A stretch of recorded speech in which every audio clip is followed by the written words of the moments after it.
taking pictures, exchanging stories. He's going to have a big panel on our combo panel room on Saturday afternoon. When I say the combo panel room, we've got panel rooms 1 and 2. They're right next to each other. They're split up by a folding wall. And for Colin's panel and his cohort of crime on the VIP line, Bruce Boxleitner, we're going to combine those rooms to make sure that everybody has plenty of space to sit and see the guests together, so that we don't have a standing room only effect. Will we be able to have Sybil get out of the box office to come and? I'm working on that. Yeah, I'm going to make sure that schedule is. I need to escape at least at some point. Yeah, we're going to let you out of the box office this time. I promise. I swear. I promise. Even if I have to go in there myself and stand there going, I don't know what I'm doing. No calling and begging this time. Just no calling and can, begging. Get food. Yeah. No? Yeah. Okay, good. We'll do that. We're going to make sure. Just like sleep, food is overrated. What reality do you live in? Well, sleep was overrated, wasn't it? Well, it's an insomniac. It's all just overrated, Yeah. So anyway, Colin Baker is going to be one of our first guests. The next that we're going to talk about will be Bruce Boxleitner. Okay, let me change my monitor. Change your monitor over there so we can see Bruce. Oh, that's not Bruce. That's not Bruce. That's later on. Okay, there's Bruce. Most folks will remember him from his tour of duty on Babylon 5 as Captain John Sheridan. And then eventually President Sheridan. And I know if Wayne were here, he would be talking at length about that because Bab 5 is his thing. Yes. But he's also, again, this is a man who has been that face. He's like the Kevin Bacon type of face where he's been in everything. He, Tron.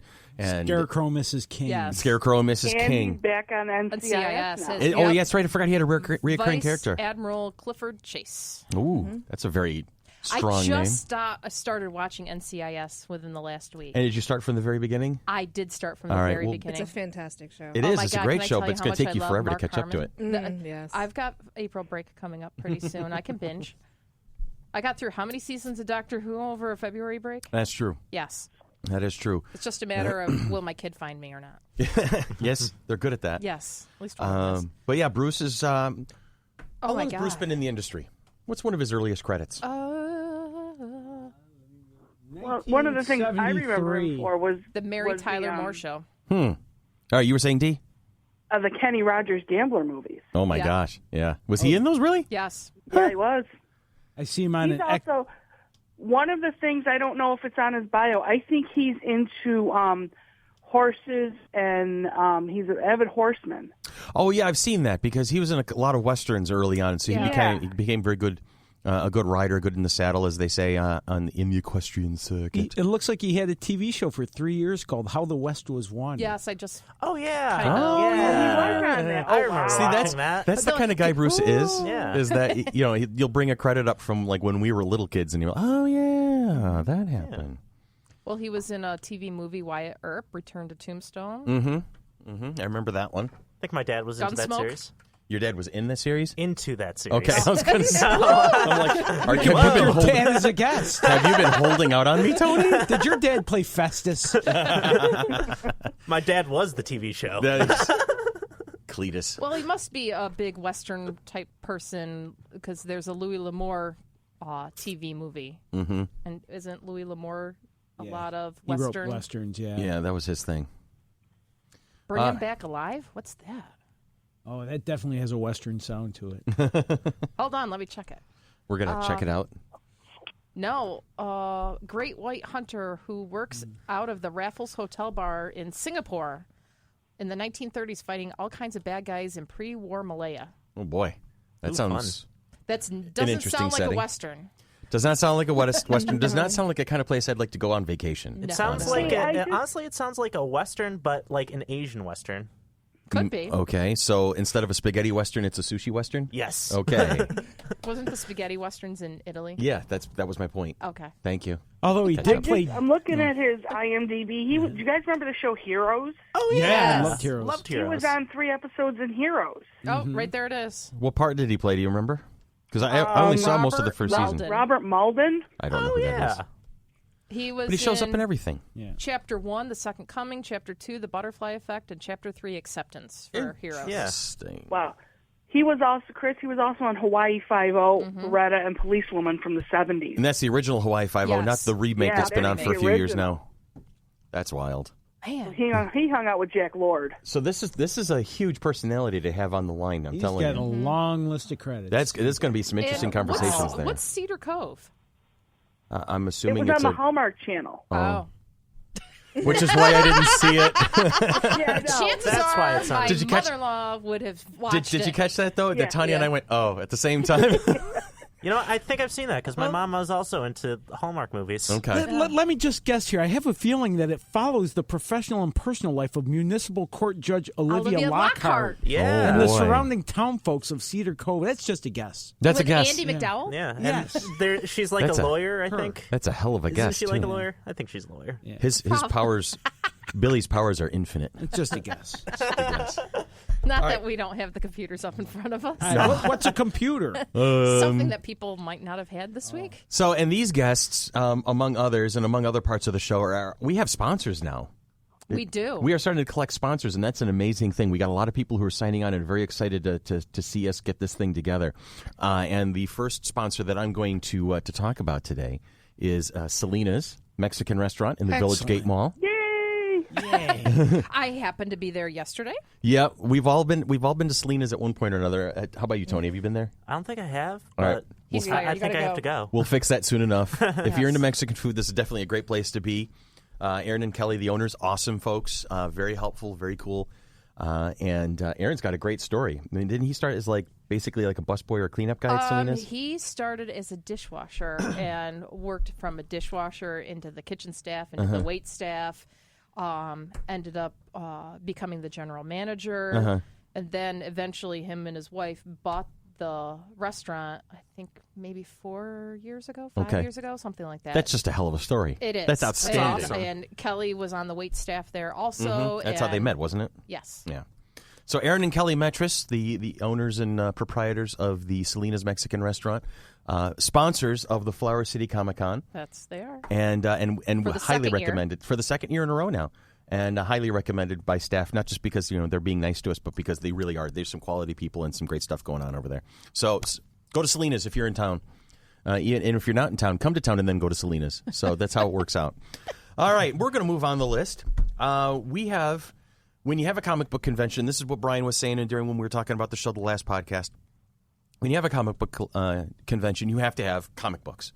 And we do. And we do that in spades. And we have a ton of artists coming. We have vendors coming with comic books. We have artists and writers and all sorts of things going on. And we have a living legend in the comic book world coming to see us this year, and that is Larry Hama. All right. And Larry, let me get this on so I make sure I get this right here. Larry was an actor for a long time. He's actually seen in minor roles TV show MASH, Saturday Night Live. He appeared in Broadway in 2 roles in the original 1976 production of Stephen Sondheim's Pacific Overtures. But he's best known to American comic book fans as a writer and editor for Marvel Comics. He was behind the licensed comic book G.I. Joe, the Real American Hero, based on the Hasbro toy line. He's also written for the series Wolverine, Imp-Man, the Ultimate Ninja, and Elektra. And he created the character Bucky O'Hare, which was developed into a comic book and a toy line and a television cartoon. So this guy's been around for a while. He's done a lot. And from what I'm being told by some of my insider guys, he has been writing G.I. Joe again. So he's back at it where he started from. So this fellow's been in the industry for a while. His art is amazing. And you are going to, my dear listener, who shall become a ticket holder, you are going to get a chance to meet Larry Hama. And get a chance to talk to him and see him in action, and ask him for autographs and all sorts of good stuff. Now, you see the list there? Excuse me. What are some of the other things he's worked on? X-Men, Spider-Man. I was just looking. I noticed his comic book work goes back to the 70s, where he was part of Wonder Woman, the Super Friends, comic book, the Welcome Back Kotter comic book. Welcome Oh my God, I remember that. Yes. Oh my God, that's awesome. So that makes me happy. I think I actually have an old Welcome Back Kotter comic book. Really? I may come. You're going to have Billy. to go digging? He may punch me if I bring it. I doubt it. Where did you get this? I've been trying to get rid of this for years. I've been trying to bury this memory for ages. Oh, yeah. All right, so that's cool. I mean, we've got stars of stage, screen, and comic book cover, and now we're going to move on a little bit. We're going to move on towards voice acting. We have a couple of voice actors I wanted to bring up. And I was going to talk about one in particular, but Tanya brought the other one up, so we'll go with him first. Go with Tom Kane. Woo! I couldn't see your list. That's all right. I don't even see my list. I'm not wearing my bifocals today because I'm old. Tom Kane, who he's a legend in the voice acting community. He has done a ton of work for Star Wars series, Clone Wars, Rebels, video games. He's done Powerpuff Girls. Excuse me. Archer. Oh, wow. Yeah, he's been on Archer and the Eric Andre show, which I've only just recently heard about for the first time. So seeing that on the list. That's really subversive. Yes. Eric Andre is amazing. It's kind of funny. He was in the Smurfs. Narrator Smurf. Yes, the Smurfs, too. I was about to say, I hope he wasn't a jokey Smurf. The great thing about Tom... Because Jokey had the worst jokes ever. A blowing, explosive thing, just not funny. The great thing about Tom is his main character in Star Wars Clone Wars. I went right past that. He does some subtle voices. He's the voice of Yoda in Star Wars Clone Wars.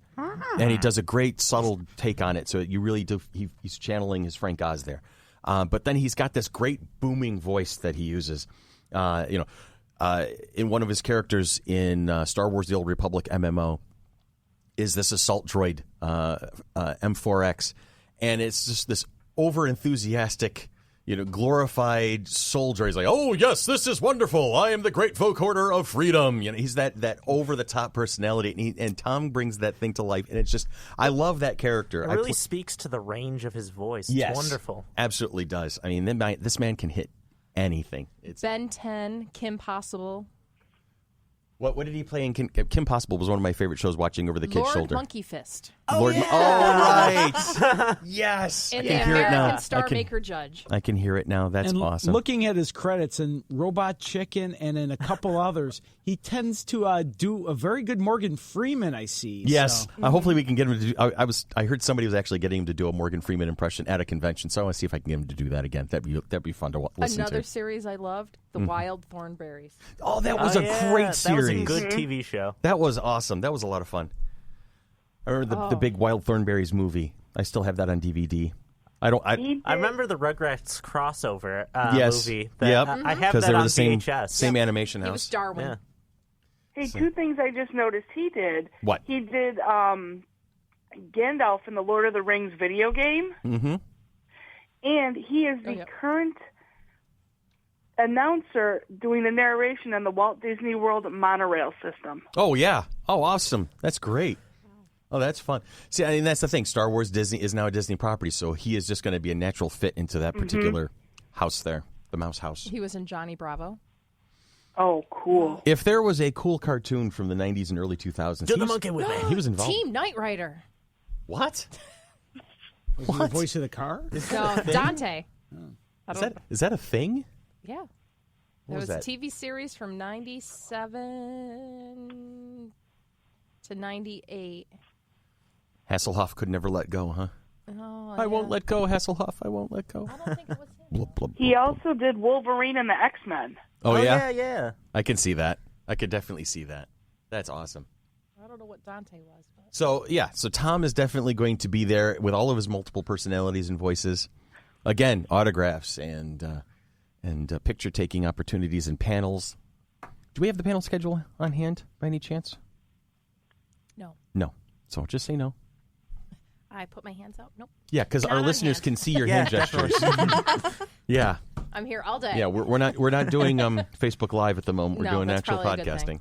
How can you not see her voice? College kids. Oh, God. All right, so we're moving on. So we've got Colin Baker, we got Bruce Boxleitner, we got Larry Hama, we got Tom Kane. And then next on our hit parade of fun of things to talk to. Go back before. We're going to go back to Tom Kane real quick. Back into the early 90s, the Might and Magic video games. Really? So it's one of his earliest credits? The Yeah. Might and Magic? Yes. World of Zine. As Tom Kane, Keane. Okay. Well, I wonder if we've been mispronouncing his name. I don't know. Huh? But it says Kane up at the top. Okay. Raising Kane. Oh, I'm still just in awe about That is a everything long that list. he's There's a done. very long list of things that he has been involved in. I mean, there's not a lot He was that the he has voice not of touched. Odin in Thor: God of Thunder video game. Nice.